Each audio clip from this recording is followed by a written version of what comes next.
Let's bring in Amber Athey, media and breaking news editor for the Daily Caller. So Republicans at least suspect that the FBI was essentially spying on the campaign or looking for dirt on the campaign before they had any interest in Russian election meddling?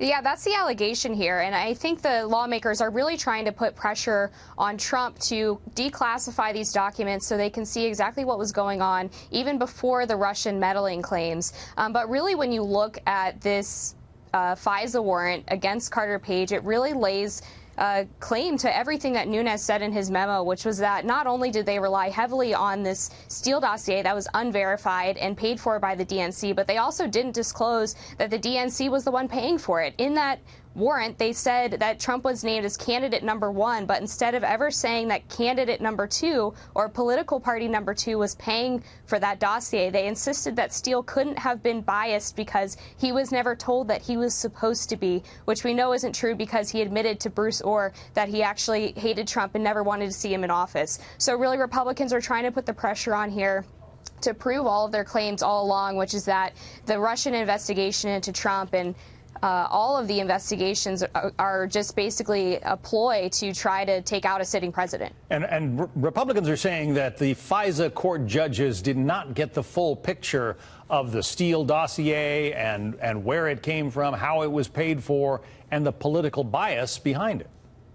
You're exactly right. Like I said, Trump was named as candidate #1 in that FISA application. However, there was no mention that candidate #2 or political party #2, a.k.a. Hillary Clinton and the DNC, would have been the ones instructing Steele to create that dossier or paying for him to create it. So the FISA court was not aware that this was a political opposition document. And what's really interesting, too, is that Democrats are trying to say, well, you can tell from the application that the DNC was paying for it because of the way that Fusion GPS was mentioned, which is absolutely ridiculous. If you read through the claims, it's pretty clear that they made every effort to say that this was not a biased investigation or a biased document. They also said that Fusion GPS had proven reliable and that they had used them in background investigations in the past.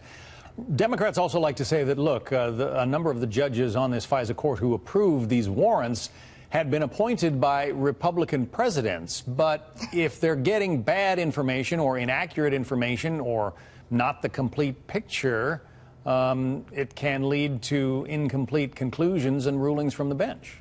Right. That's a completely bad faith argument. If the people on the FISA court are not aware of all the information required to make an informed decision about whether or not to grant a FISA warrant, then they can't really be held accountable for that decision. And now Republicans are putting the pressure on Rod Rosenstein, some even introducing articles of impeachment, saying that on top of failing to provide documents that the House has requested, he also was signing off on some of the FISA warrants against Carter Page. And so where are his involvements in this whole deal? And really, it's not those Republicans are going to have a hard time getting that through, especially in the Senate, but it will provide some political cover if Trump decides to take action against Rod Rosenstein. Real quickly, I want to play something that Senator Lindsey Graham had to say about Michael Cohen, the president's former attorney, who seems to have changed sides. Listen. I've never seen a lawyer behave this way in my entire life, and I've been a lawyer most of my adult life. When it comes to Michael Cohen, you should be very suspicious of anything he says. And this idea that he told Trump about the Russian meeting before it happened is, to us, very much new news. So, Mr. Cohen, if you got something new to say, you need to come to Congress and say it under oath. Because that is a story that apparently he has not offered to Capitol Hill, Amber. Not to mention, as the president noted in a tweet this morning, he was praising Donald Trump Jr.'s honesty during that meeting just back when it happened, and now he's quickly changed his tune. I think Lindsey Graham is right to say that we should be suspicious of Michael Cohen. For someone who is probably the most loyal person to the president to turn around and say that he was secretly recording his client, which it's probably not illegal, but it's certainly a very scummy thing to do.